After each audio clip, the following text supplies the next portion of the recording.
જય શ્રી કૃષ્ણ। આ વિડીયોમાં સાંભળશું દશામાં વ્રતની વિધિ, તેનું મહાત્મ્ય, દશામાના 10 દિવસ કયા કાર્યો કરવા, કયા કાર્યો ન કરવા, તેમજ દશામા વ્રતની કથા સાંભળશું। મિત્રો, દશામાનું આ વ્રત દેવી દશામાને સમર્પિત છે, જે શ્રાવણ મહિનાના પ્રથમ દિવસથી 10 દિવસનું આ વ્રત છે। દશામાના આ વ્રતને દશામાના નોરતા કે પછી દેવીની નવરાત્રિ તરીકે પણ ઓળખાય છે। ઘરની ખરાબ દશાને દૂર કરવા માતા દશામાનું 10 દિવસનું આ વ્રત કરાય છે। આ 10 દિવસ માતા દશામાની પૂજા અર્ચના ઉપવાસ કરાય છે। માટીની સાંઢળી બનાવી તેની સ્થાપના કરી પૂજા અર્ચના કરાય છે। ઉપવાસ એકટાણા કરાય છે। વ્રતના છેલ્લા દિવસે જાગરણ કરી મૂર્તિને જંગલમાં ચરતી મૂકી આવવામાં આવે છે। આમ 10 દિવસ આ વ્રતની પૂજા કરાય છે। આ 10 દિવસ દશામાની મૂર્તિને ઘરમાં લાવી સ્થાપના કરી પૂજા કરાય છે। એવું કહેવાય છે કે આ 10 દિવસ મા દશામાની પૂજા કરવાથી મા દશામા ઘરની દશા વાળે છે। આ 10 દિવસ રહીને જ્યારે જાય છે ત્યારે ઘરની અશુભતા પોતાની સાથે લેતા જાય છે। આમ દશામાનું વ્રત કરવાથી ઘરની દશા સુધરે છે। તો મિત્રો, આ હતું દશામા વ્રતનું મહાત્મ્ય। હવે જોઈએ દશામા વ્રતની પૂજા વિધિમાં કઈ સામગ્રી લેવાની છે તથા તેની પૂજન વિધિ। દશામા વ્રતની પૂજન વિધિમાં સૌ પહેલા તો માટીની સાંઢળી બનાવાય છે, અથવા દશામાની મૂર્તિ કે છબી પણ લઈ શકાય। સાથે ગણપતિ દાદાની મૂર્તિ, લાકડાનો બાજટ કે પાટલો, લાલ વસ્ત્ર, સ્થાપના માટે ત્રાંબાનો કળશ, નાગરવેલ અથવા આસોપાલવના પાન, નાડા છડી, અબીલ, ગુલાલ, કંકુ, અક્ષત, સોપારી, કમળ કાકડી, તજ, લવિંગ, એલચી, આરતીની થાળી, ફૂલ, અખંડ દીવો, માતાજીને ચડાવવા માટે ચૂંદડી, શ્રીફળ વગેરે સામગ્રી લેવી। આ દરેક સામગ્રીને પાણીની છાંટ નાખી પવિત્ર કરવી। વ્રત કરનારે દિવાસાના દિવસે પ્રાતઃકાળે વહેલા ઉઠી નાહી ધોઈ સ્વચ્છ વસ્ત્ર પહેરવા। જે જગ્યાએ પૂજા સ્થાપના કરવાની હોય તે જગ્યાને પવિત્ર કરવી।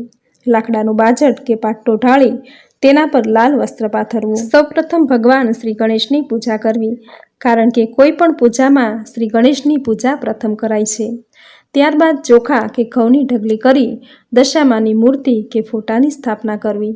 ચૂંદડી, હાર ચડાવી, અબીલ, ગુલાલ, પુષ્પ વગેરે સામગ્રી ચડાવી દશામાને કંકુનો ચાંદલો કરવો। સાંઢળીને ચાંદલો કરી કળશ સ્થાપન કરવું। કળશમાં શુદ્ધ જળ ભરી ગંગાજળ ઉમેરી અબીલ, ગુલાલ, કંકુ, પુષ્પ ચડાવવા। તેના પર આસોપાલવના પાન મૂકવા। સૂતરના 10 તાર લઈ કળશ પર વીંટાળવા। બીજા 10 તાર લઈ શ્રીફળ પર વીંટાળવા।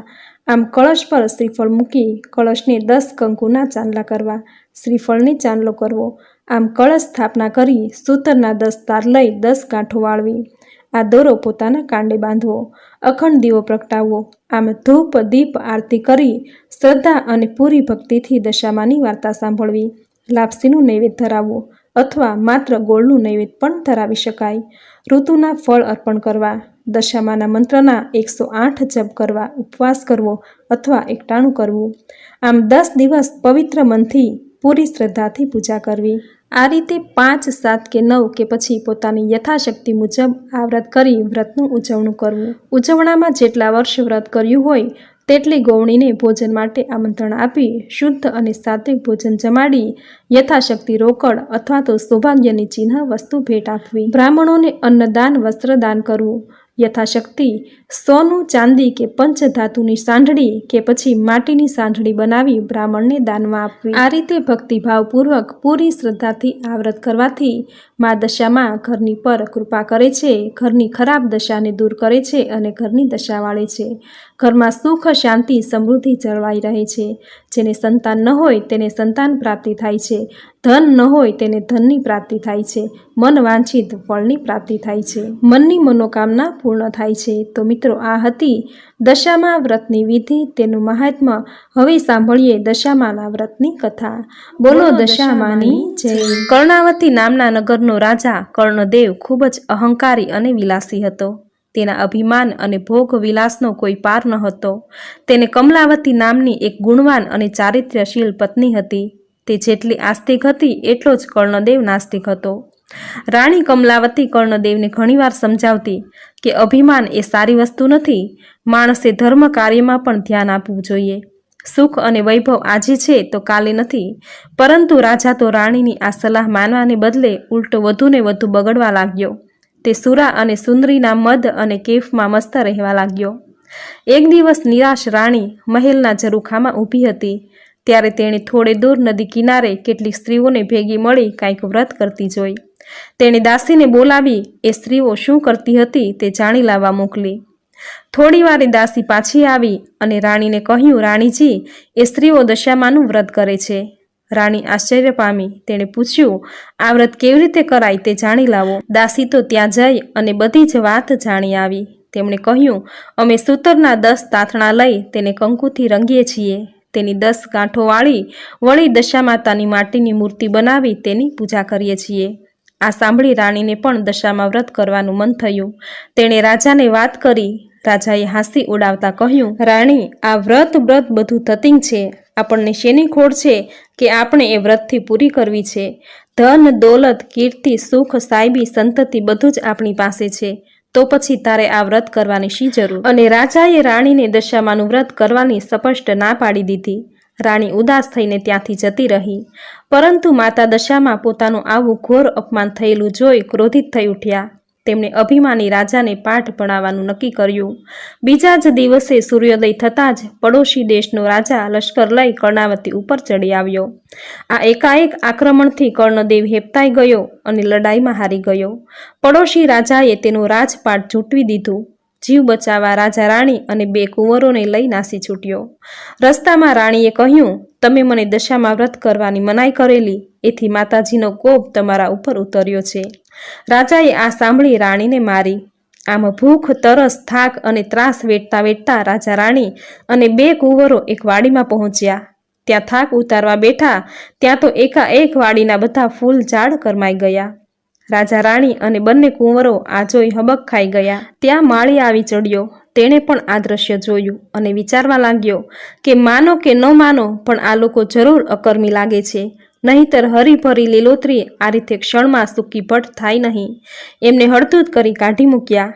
રાજા રાણી અને બંને કુંવરો નિરાશ વદને ત્યાંથી આગળ ચાલવા લાગ્યા. થોડે દૂર ગયા પછી એક વાવ આવી. વાવ જોઈ બધાને પાણી પીવાનું મન થયું. કુંવરો તો ઝડપથી ચાલતા ચાલતા વાવના પગથિયા ઉતરવા લાગ્યા. પરંતુ વાવમાં ગયા તો બંને કુંવરો અદૃશ્ય થઈ ગયા. રાજા અને રાણી બંને કારમું કલ્પાંત કરી ઉઠ્યા. રાજાને હવે મનોમન પસ્તાવો થવા લાગ્યો કે જરૂર દશામાના ક્રોધનો જ તે શિકાર બન્યા છે. પહેલા રાજ ગયું અને હવે કુંવરો. રાજાએ રાણીને કહ્યું, રાણી, રડીશ નહીં. જેણે કુંવરો આપ્યા તેણે જ કુંવરો પાછા લઈ લીધા છે. રાજા અને રાણી આગળ ચાલ્યા. ચાલતા ચાલતા તેઓ એક ગામના પાદરે પહોંચ્યા. રાજા આનંદિત થઈ ઉઠ્યો અને કહ્યું, રાણી, આ તો મારી બહેનનું ગામ. ચાલ મારી બહેનને મળવા જઈએ. રાજાએ એક માણસને બોલાવી પોતાના આગમનનો સંદેશો આપવા બહેનને ત્યાં મોકલ્યો. બહેને પોતાના ભાઈ માટે પિત્તળના ઘડામાં સુખડી ભરીને મોકલાવી. એ ઘડામાં એક સોનાનું સાંકળું પણ મૂક્યું. રાજાએ ઘડામાં જોયું તો સુખડીની જગ્યાએ કોલસા અને સાંકળાની જગ્યાએ ફૂફાડા મારતો કાળોતરો નાગ હતો. આ જોઈ રાજા ક્રોધથી રાતો પીળો થઈ ગયો. તેના માન્યમાં ન આવ્યું કે તેની સગી બહેને ઘડામાં તેના માટે સાપ મોકલાવ્યો હતો. રાજા માથું પકડી વિચાર કરવા લાગ્યો તો તેને સમજાયું કે આ બધું દશામાના ક્રોધનું પરિણામ છે. આથી તેણે ઘડાને ભોંયમાં જ દાટી દીધો. રાજા અને રાણી આગળ વધ્યા. ચાલતા ચાલતા એક નદી આવી. નદી કિનારે ચીબડાની વાડ હતી. રાણીને ખૂબ ભૂખ લાગી હતી. તેણે રખેવાળને એક ચીબડું આપવા કહ્યું. રખેવાળને રાણી ઉપર દયા આવી. તેણે રાણીને એક ચીબડું આપ્યું. રાણીએ ચીબડાને સાડીના છેડાથી ઢાંકી દીધું. રાણીને થયું કે કોઈ કૂવાના કિનારે શાંતિથી ચીબડું ખાઈ પાણી પીશું. રાજા રાણી થોડે દૂર ગયા હશે ત્યાં જ તેમની પાછળ સૈનિકો આવી પહોંચ્યા. તેમણે બંનેને રોક્યા અને તેમની ઝડપી લીધી. તેમણે રાણીની સાડીના છેડામાં ઢાંકેલું નાસી ગયેલા રાજકુમારનું માથું સંતાડેલું મળ્યું. માં દશામાના ક્રોધને લીધે રખેવાળે આપેલું ચીબડું રાજકુંવરનું માથું બની ગયું હતું.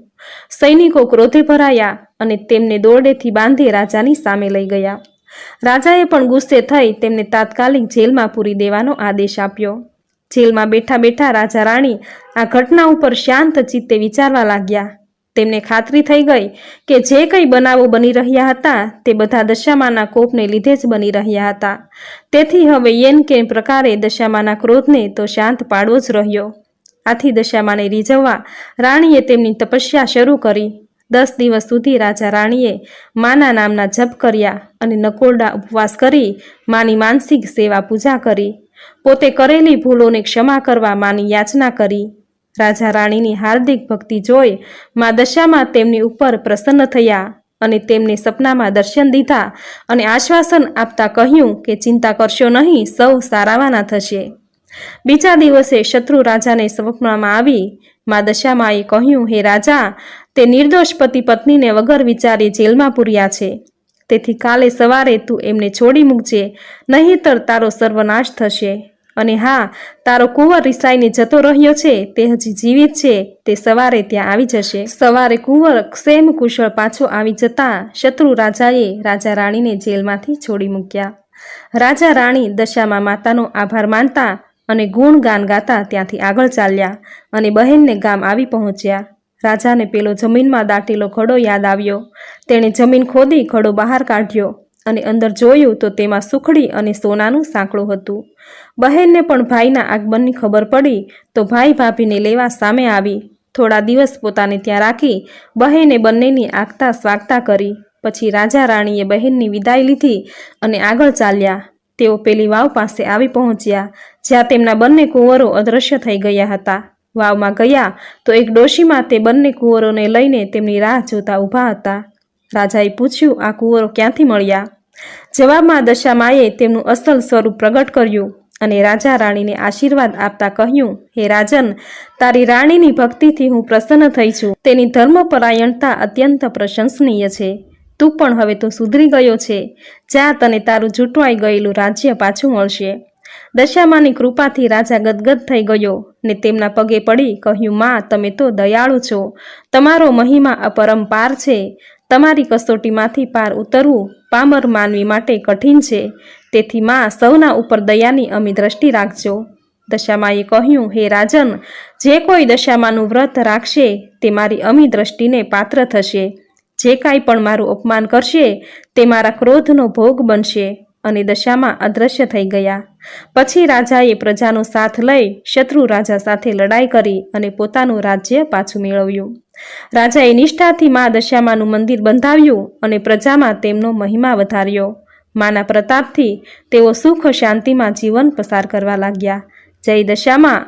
જેવા રાજા રાણીને ફળ્યા તેવા સર્વને ફળજો. વ્રત કરનાર, વાર્તા લખનાર, વાર્તા વાંચનાર સર્વની દશા સુધારજો, સર્વની વેળા વાળજો. સુખ, સંપત્તિ અને સંતતિ આપજો. શ્રદ્ધા અને વિશ્વાસ અને સનિષ્ઠા પ્રદાન કરજો. જય દશામાં. તો મિત્રો, આ હતી દશામાના વ્રતની વિધિ, તેનું મહાત્મ્ય અને કથા વાર્તા. મિત્રો, દશા એટલે માનવીની નબળી કે પડતી હાલત.